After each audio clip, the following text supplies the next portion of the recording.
It was a chilly winter morning on December 17, 1962, in the quiet neighborhood of Vineland, New Jersey.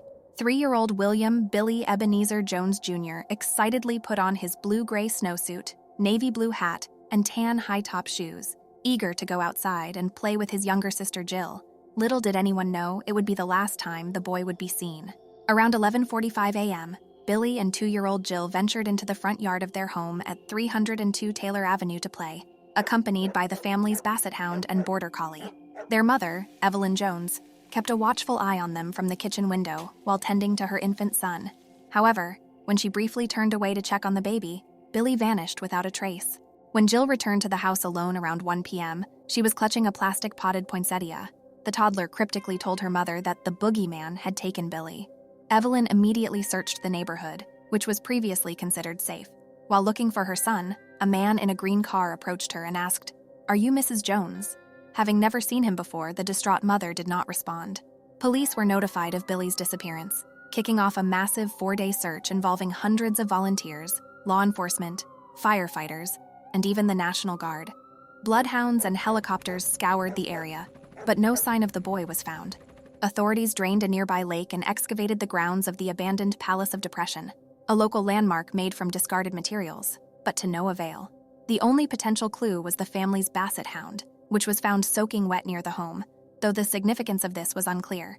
As the investigation continued, a few neighbors reported seeing Billy that fateful morning. Around 11:45 a.m., one neighbor spotted him and suggested he go home, providing the last confirmed sighting of the 3-year-old. However, no one saw what happened to him after that. With no concrete evidence or leads, the case quickly went cold, though speculation about Billy's fate ran rampant. Some believed he may have been abducted, while others thought he could have wandered off and succumbed to the elements. The involvement of the Boogeyman fueled fears of a potential predator in the community.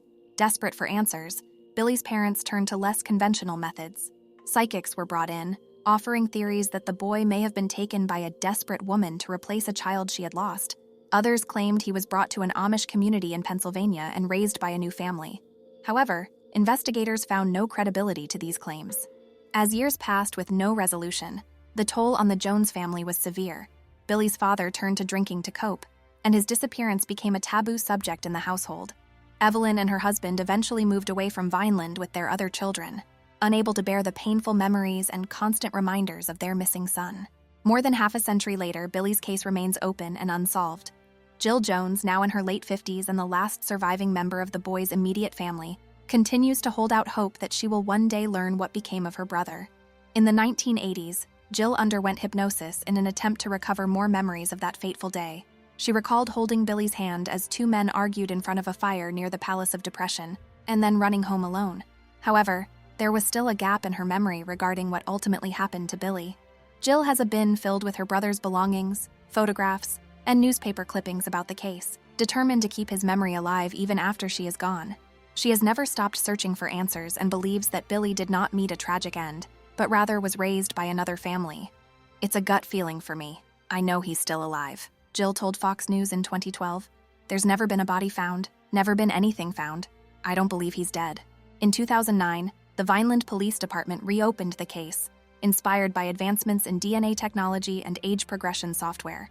Detective Christian Kirchner, who was not even born when Billy vanished, pored over the original case files and re-interviewed witnesses in hopes of uncovering new leads. The FBI also joined the investigation, circulating Billy's photo and description to field offices nationwide. In 2012, on the 50th anniversary of his disappearance, they released an age-progressed image showing what he may look like as an adult. However, the renewed efforts yielded no major breaks. Investigators believe that if Billy was abducted, he could have easily been taken out of the area and possibly given a new identity, as record-keeping was less rigorous in the 1960s. They continue to hold out hope that he is still alive, and that someone, somewhere, knows what happened to him. "Somebody has to know something. I really do believe that," said retired Vineland Police Sergeant Patrick Doherty in 2012. "Until I see a body, I'm not going to rule out that he's alive." The lingering questions surrounding Billy's case still haunt the Vineland community. Who was the mysterious man in the green car who approached Evelyn Jones that day? Could the wet basset hound have followed Billy to a nearby body of water? What did Jill actually witness when she mentioned the Boogeyman, and why can't she remember anything else?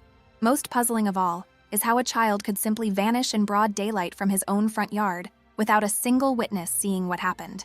Despite extensive searches and a decades-long investigation, no trace of Billy has ever been found.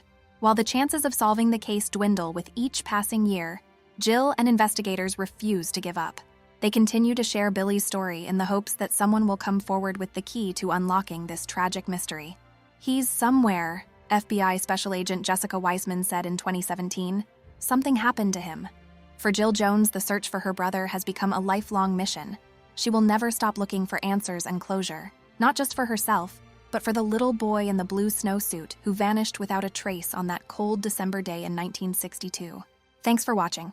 Please like and share this video and subscribe to the channel for more videos like this.